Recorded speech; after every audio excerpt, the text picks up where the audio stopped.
Your sport is over. Your purpose is not. You are made for more. Hi, I'm Brett Bullard, and this is the Former Athlete Fitness Podcast.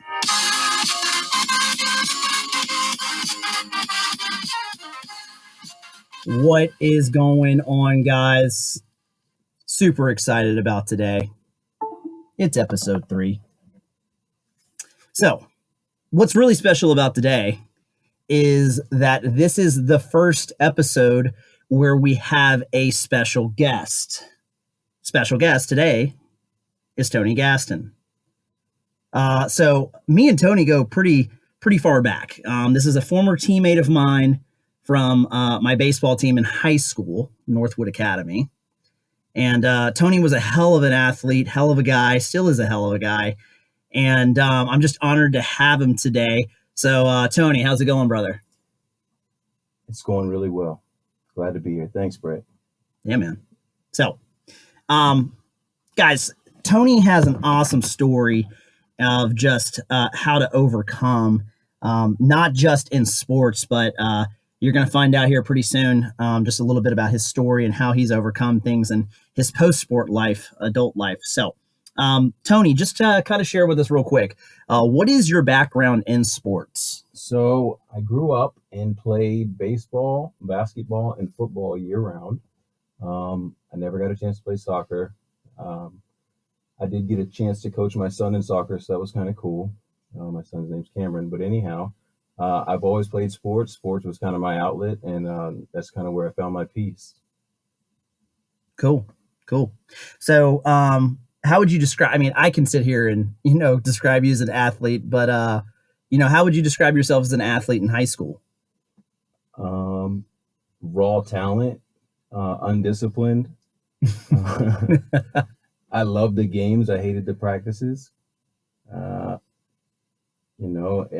put in the work, but looking back on it, had I really taken it seriously, things I think would be a lot different because I would have taken better care of my body. I would have, looked at my sleeping habits, and also, I probably would have had more fun because I did take myself way too seriously. But the results were good, and I got to meet good people. So cool. Yeah. Tony, from my recollection and of when I played with you, dude, you like you said, you're raw talent. You were an energy magnet, team player.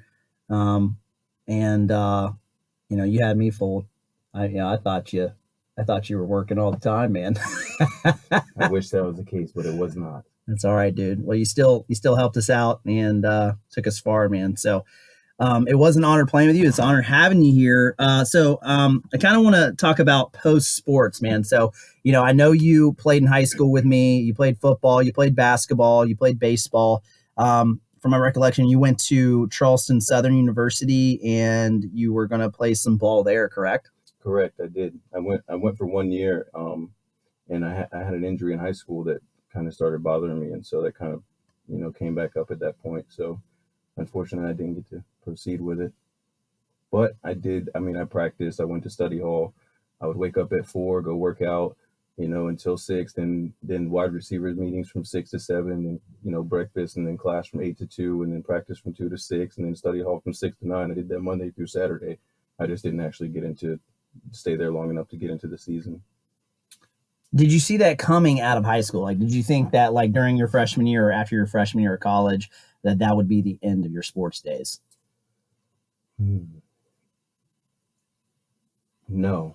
Well, yes and no. I think I kind of fell off of wanting to be an athlete at that time just because emotionally I had a lot of stuff going on, and just basically I was immature, and I was trying to grow up and do the best I could, but I think I just kind of got burnt out spiritually, mentally, physically, and emotionally, and so it just kind of, sports wasn't doing what, it for me anymore. So you wanted to experience growth in other areas? Right, exactly. Gotcha. So I guess the next question is, and this kind of takes the turn into your adulthood. How did no longer playing sports come into play, after you got done playing? Well, there was a lot more free time on my hands. And unfortunately, that I was young, I was engaged to be married, and I tried to just do my best to be an adult. But what happened was, once I kind of lost my sport, I think I kind of lost my identity, and I was kind of pushed out of the nest into the real world, and forced to try to figure things out on my own, the way I felt at the time. Um, I didn't really have too much support. I mean, my family was there, but like, just I still felt different. I still felt alone. I still felt kind of emotionally immature in that area, and spiritually I wasn't doing anything, so it was just kind of empty. So, you have this identity crisis, if you will, and I've mentioned that in my former episodes, and even in my content on Facebook, about how your sport is over, your purpose is not, but you're not sure about your purpose right after you get done with your sport. It's like, you did this thing from age, I don't know, 4 to 18 or maybe 22, then all of a sudden it's over. You had this roadmap, and no longer that roadmap is there.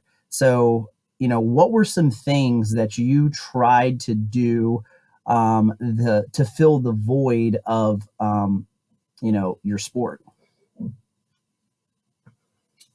Well, I immediately turned to drugs and alcohol because, like I said, I felt different. I felt disconnected and alone, and so those drugs and alcohol kind of filled a void that I had, that I wasn't sure what the void was, but they just kind of made me not have to think about what was actually going on. And so at that point I kind of stunted my growth, and became stagnant. But the drugs and alcohol did for me what I couldn't do for myself, you know. So, I mean, how long did this go on after your sport? A little over a decade, you know, talking 10 plus years. So, do you think it's a direct, correlation with the fact that the sport is over, or is there other factors that came into play as to why you resorted to this? I think, kind of growing up in, how do I say it? Like an unnurturing, for lack of a better word, environment and family that was, had some dysfunction. Um, I really felt like I was just kind of alone again to figure it out. And so I, I, I don't know. I was just trapped in not really knowing what to do or where to go or who to call, or, just kind of in this space of like, okay, I'm in the real world. I'm about to be married. And then soon after have a kid. And here I am, a kid about to raise a kid alone, and it was scary. I started living in fear, constant fear. So, you go through a decade, and how old are you, Tony? 31, 32? 32. 32. So, you go through this decade, and I know that you're completely sober now, and you're inspiring others, who are struggling with addiction. But I guess the big question is what was the desperation point? What was the low point? Because, for me, I'm I had some moments on the weekends where I would go out with friends, and I would drink a little too much, and thank God that I've learned lessons, through those experiences, and I'm on a much straighter path now. But I had my desperation point, and about this weekend 3 years ago in Savannah, Georgia, and I've shared that story a couple times. But what was your desperation point? What was the lowest point, and you were like, "Holy shit, I've got to turn this around"? November 12th of 2020, not too long ago. I had no social security card, no driver's license, no vehicle, no job. I was unemployed and unemployable. I was broke. I was busted, disgusted, not to be trusted, all those things. And finally, I checked into a treatment center, and the desperation was, what I later found out was called the gift of desperation. And they told me that was an acronym for God. And I was able to look back and see all these times I wanted to be dead and that I should have been dead, and that there was people in jail and that for doing less than I did, I realized that something was looking out for me. And when I got into treatment this last time, I literally had nobody. And I got on my knees and I just said, God, please help me. And that desperation was November 12th. I checked in and I've been sober since November 13th, one day at a time. It's awesome, man. So, well, brother, I guess, we're trying to use this as an inspiration to other people who are struggling. So, you're sitting here 5 months sober. So what is the best piece of advice you could give to someone who's battling addiction, someone who's just out there thinking there's no hope? That hopelessness I can relate to. So just like in sports where me doing my best on my own didn't cut it, me trying to be a good person wasn't enough either. And what I realized is that I had to have a power and a dependence on a power greater than myself in order to fill that void I've been looking for as a kid. And so the best advice that I got was first to get on my knees in the morning and to thank God that I woke up and then I got two eyes that can open, and I learned about gratitude. I learned that the only thing that kept me sober, or that, was there for me when I didn't want to be alive, and that's here for me now, is God. And so I formed a relationship with the power that I chose, of my own understanding, who I choose to call Jesus Christ, and began to try to change, but I didn't try to do it overnight. I just tried to do it one day at a time, because I had done so much damage in the past, and I'd hurt so many people that I cared about and loved, and that loved me, and I just couldn't see it at the time. And so they just told me, they just said, keep coming back. And so I started going to meetings. I started reading the book, the literature. I started taking suggestions from other people who had been where I was and done things that I didn't think were possible. And, and then today, I got a really good job. I have a beautiful girlfriend. I have a lot of friends, including, me and you, that have come back into my life. And it's been incredible. Almost 4 months ago, I did not think that I would be sitting here today. I thought at that point, my bottom was, 1 foot in a grave, wanting to stick a gun in my mouth, to be honest. And that was the case at, a few nights that I can remember. I was just too scared to do it. I think deep down I knew that I had a purpose, and that, that some way, somehow, if I just kept going and I persevered, that God was going to do his part. If I do the possible, then God will do the impossible. And that's been the case, and that's nothing short of a miracle, because again, like, I came from, IV using heroin and meth and fentanyl, and doing things, my heart racing and then slowing down, and then being up. When I checked into treatment, I tested positive for 6 different things, and I'd been up for 10 days. So the one thing that kept me going was somebody told me, they said, remember your son, and being there for him, because what would it be like if he didn't have daddy to look up to in the stands when he's playing sports, And so that kind of motivated me, just to keep doing what I'm doing, and it still does today. I've been able to coach him in soccer. I've been able to watch him play baseball. I've been able to sign him up for karate, and I've been able to see him do all these things that I wished I could do as a kid.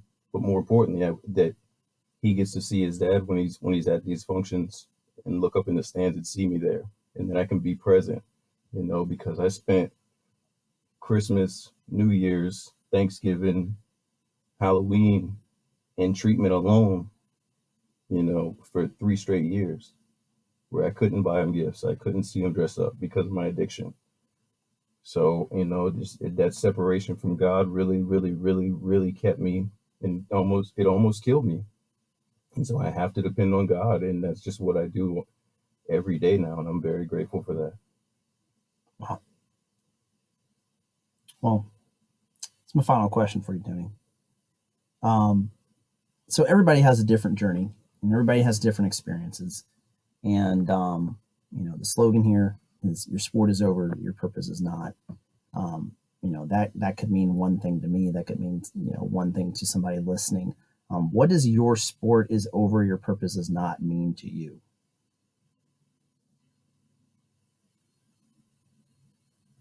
The sports, even if the sports were to be a career, I think eventually those are gone.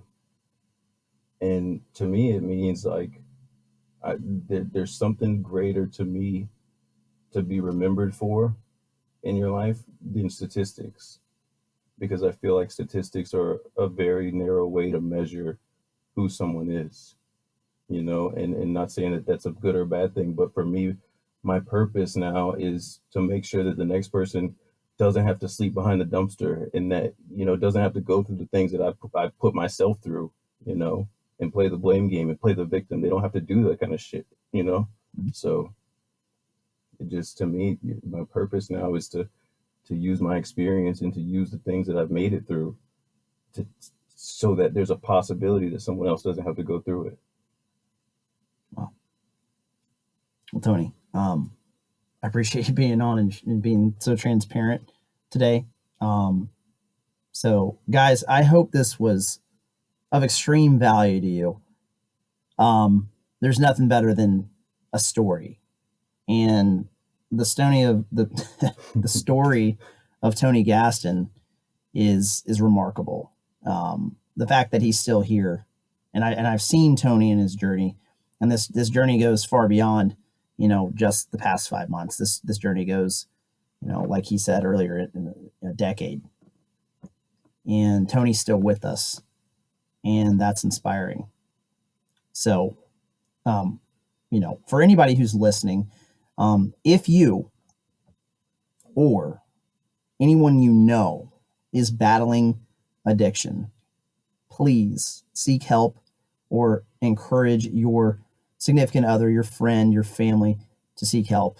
Tony has been a huge advocate for that, and is a huge inspiration for that community. So, guys, I appreciate you listening.